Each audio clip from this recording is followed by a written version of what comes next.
दोस्तों, सबने देखा कि कैसे औरंगजेब के नाम पर माहौल बनाया गया और जब समाजवादी पार्टी के एक सांसद रामजीलाल सुमन ने इतिहास का कच्चा चिट्ठा सामने रखा था तो सरकारी इशारे पर करनी सेना ने दलित सांसद के घर पर हमला कर दिया था। यह बड़ा आसान लग रहा था। आसान इसलिए लग रहा था क्योंकि अखिलेश यादव या यूं कहा जाए समाजवादी पार्टी इस समय सत्ता में नहीं है। लेकिन यह बात योगी आदित्यनाथ भूल गए, यह बात भारतीय जनता पार्टी भूल गई, यह बात करनी सेना भूल गई कि जिन अखिलेश यादव को यह भारतीय जनता पार्टी जो समय सत्ता में है उन्हें अकेला महसूस कर रही थी कि वो अकेले हैं, कुछ कर नहीं पाएंगे, छटपटा कर रह जाएंगे, रामजीलाल सुमन के घर पर हमला करेंगे, रामजीलाल सुमन गिड़गिड़ाएंगे, माफी मांगेंगे, ये तमाम चीजें ये सपने संजो रखे थे। लेकिन हो गया उल्टा। जैसे ही चाचा ने अपनी एंट्री दर्ज कराई, यह हर किसी को पता है, उस हमले के फौरन बाद ही शिवपाल सिंह यादव ने आगरा में रामजीलाल सुमन के घर पर पहुंचकर मुलाकात की थी। लेकिन इसके 24 घंटे बाद शिवपाल सिंह यादव के एक ऐलान ने भारतीय जनता पार्टी को इस कदर मजबूर कर दिया है, या यूं कहा जाए योगी आदित्यनाथ को मजबूर कर दिया है कि न चाहते हुए भी करनी सेना पर सख्त कार्रवाई का ऐलान करना पड़ा। आज ये खबर दिखाने जा रहा हूं कि आखिरकार चाचा ने बाबा की उस कमजोर नस को पकड़ लिया है क्या, जिसकी बदौलत अब छटपटाने के अलावा बाबा पर कोई और चारा नहीं बचा। नमस्कार, मैं हूं प्रज्वल गौतम और आप देख रहे हैं न्यूज सर्किट। जी हां, अगले 24 से 48 घंटे खास तौर पर उत्तर प्रदेश के अंदर करनी सेना पर भारी पड़ने वाले।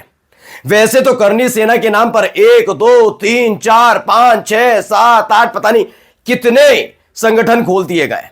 अपने अपने अलग अलग तरीके से वो विरोध प्रदर्शन करते रहते हैं। लेकिन ये विरोध प्रदर्शन अगर एक सीमित दायरे तक हो तो शायद इस करनी सेना के अलग अलग संगठन की लाज बची रहती।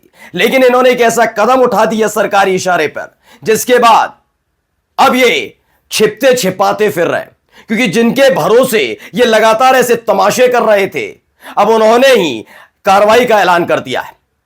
दरअसल योगी आदित्यनाथ को खुश करने के लिए करनी सेना का ये पूरा का पूरा प्रोपेगेंडा शुरू हुआ था। आप कहेंगे कैसे बाबा को खुश करने के लिए, कैसे योगी आदित्यनाथ को खुश करने के लिए, तो उससे पहले मैं समझा देता हूं। आप देखिए, एक संभल में जामा मस्जिद आपने देखी होगी, उसको लेकर विवाद होता है। कहा जाता है कि हिंदू मुस्लिम हो रहा था वहां जो वकील पहुंचे विष्णु शंकर जैन, उन पर हमले की तैयारी की जा रही थी। याद है, यह मुस्लिम समुदाय कर रहा था, इस तरह की एक मामला निकल कर आया। लेकिन वह हुआ क्या, यह हिंदू मुस्लिम नहीं हुआ, वहां मारे जाते हैं मुसलमानों के घर टूट जाते हैं, मतलब उनके घर में तोड़फोड़ होती है, दंगा भी मुसलमानों ने किया होता है, गिरफ्तार भी मुसलमान होते हैं, पीड़ित भी मुसलमान होते हैं। यानी मुसलमान ही मुसलमान पर हमला कर रहा था। ना पुलिस की इसमें कोई भूमिका कि पुलिस ने बहुत बड़ा कोई अत्याचार किया, ना हिंदू जो वहां पर नारे लगा रहे थे उनका कोई लेना देना। लेकिन जिस तरह का रवैया मुसलमानों के खिलाफ अख्तियार किया गया गोदी मीडिया से लेकर पुलिस प्रशासन ने, वो सब ने देखा। पत्थरबाज, उपद्रवी, माहौल खराब करने वाले, राष्ट्रद्रोही, देशद्रोही, पत्थरबाज कौन। लेकिन यह सवाल किया इस दौर में गोदी मीडिया ने पूछा कि एक दलित सांसद के घर पर हमला करने वाले उपद्रवी हैं, देशद्रोही हैं, राष्ट्रद्रोही हैं, गद्दार हैं, क्या है? क्या किसी ने बोला? उल्टा पुलिस पर हमला करने वाले भी के बाद भी सब शांत बैठे थे। लेकिन अचानक क्या हुआ कि करनी सेना के एक एक कार्यकर्ता की गिरफ्तारी बड़ी तेज रफ्तार में शुरू हो गई है। और सवाल उठने लगा है कि क्या करनी सेना उत्तर प्रदेश के अंदर बैन होने जा रही है, क्योंकि अपनी सत्ता को बचाने के लिए न चाहते हुए भी योगी आदित्यनाथ को यह कदम उठाना पड़ सकता है। वजह है शिवपाल सिंह यादव की मौजूदगी। बिना देर किए मैं दिखाने जा रहा हूं कि क्या कुछ है। देखिए, पहले खबर देख लीजिए। यह दैनिक जागरण खबर है। भाजपा के इशारे पर हुआ हमला, सांसद सुमन के परिजनों से मिले शिवपाल सिंह यादव। राम गोपाल बोले ईद के बाद होगा आंदोलन। यह अपने आप में बहुत बड़ा मसला हो गया है। यह हर त्योहार को खराब करने की साजिश जो रची जाती है, यह समाजवादी पार्टी की देन नहीं है।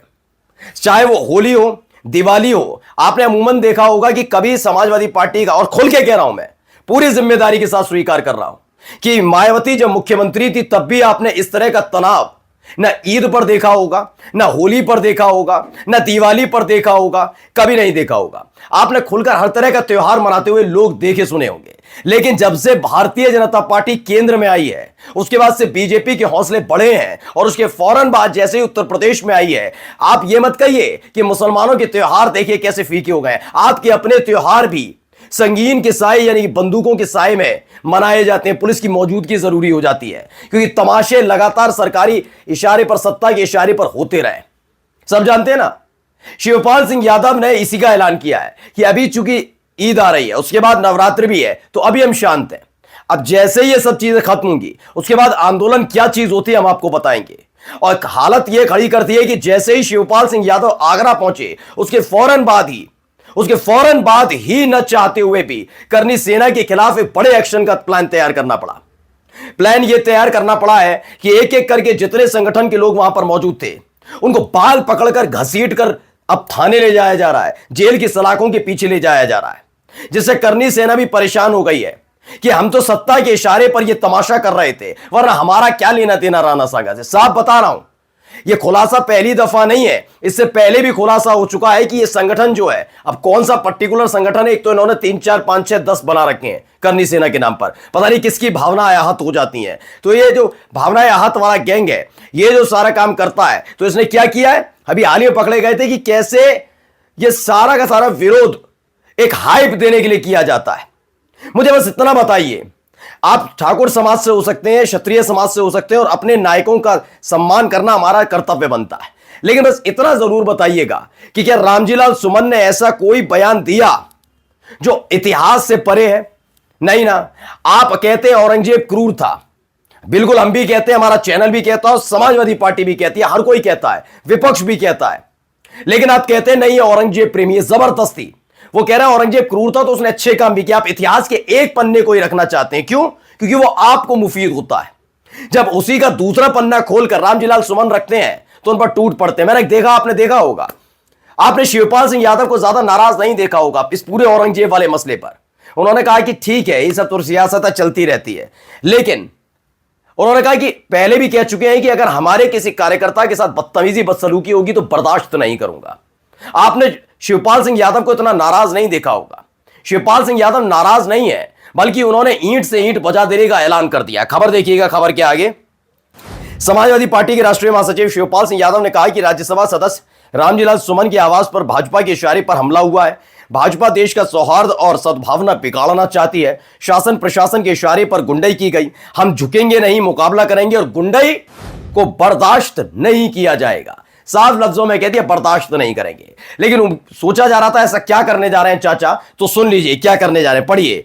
वहीं समाजवादी पार्टी के राष्ट्रीय प्रमुख महासचिव रामगोपाल यादव ने कहा कि रामजीलाल सुमन के आवास पर हमला सुनियोजित और अधिकारियों की जानकारी में था। सपा ईद के बाद प्रदेश में आंदोलन करेगी और यह आंदोलन हल्का फुल्का नहीं होने जा रहा। इस आंदोलन को रोकने के लिए ही करनी सेना पर बड़ी कार्रवाई होने जा रही है और माना यह भी जा रहा है कि एक हालात ईद तक यह भी पैदा हो सकते हैं कि शायद करनी सेना पर उत्तर प्रदेश के अंदर बैन भी लग जाए, क्योंकि किसी भी कीमत पर योगी आदित्यनाथ किसी को भी नाराज कर ले, लेकिन चाचा को नाराज करना, खुद बाबा में इतना हिम्मत नहीं कि उन्हें नाराज कर पाए। नमस्कार।